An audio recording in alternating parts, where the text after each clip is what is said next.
Dal 30 marzo al 3 aprile la quarta edizione del Festival Monfalcone Geografie.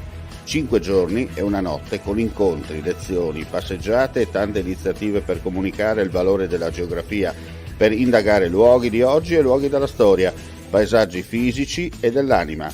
La Terra come geografia da salvare. Nel Geo Village di Piazza della Repubblica e in molte sedi di Monfalcone.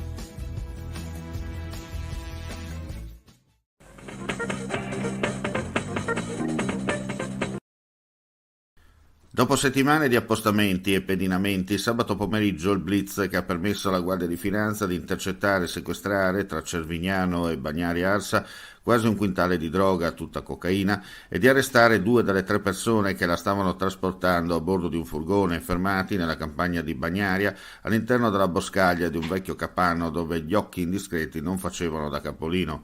La droga poi smerciata al momento giusto, ma il sodalizio non aveva fatto i conti con il fiuto delle fiamme gialle che per ora ha messo fine alla loro attività. Il tutto va a sommarsi al maxi blitz del maggio scorso, quando all'interno di una casa disabitata di Aiello fu sequestrato quasi un quintale e pochi giorni dopo altri 55 kg, sempre a Bagnaria. Pochissime sono comunque le notizie trapelate fino a questo momento, i pochi dettagli noti sono emersi ieri al Tribunale di Udine nel corso dell'udienza di convalida degli arresti di 2 cittadini croati. Si tratta delle 2 persone che sono state sorprese con l'enorme carico di stupefacenti. Le indagini proseguono per risalire al canale di approvvigionamento del traffico di droga.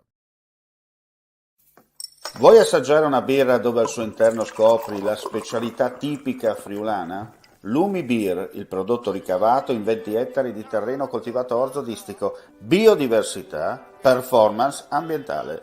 Lumi Beer nelle sue 5 versioni disponibili, 4 per consumo veloce e dissetante e la versione Magnum per intenditori. Lumi Beer si abbina a qualsiasi palato. Lumi Beer è un prodotto esclusivo Azienda Agricola Pancera, il buon seme, i buoni frutti.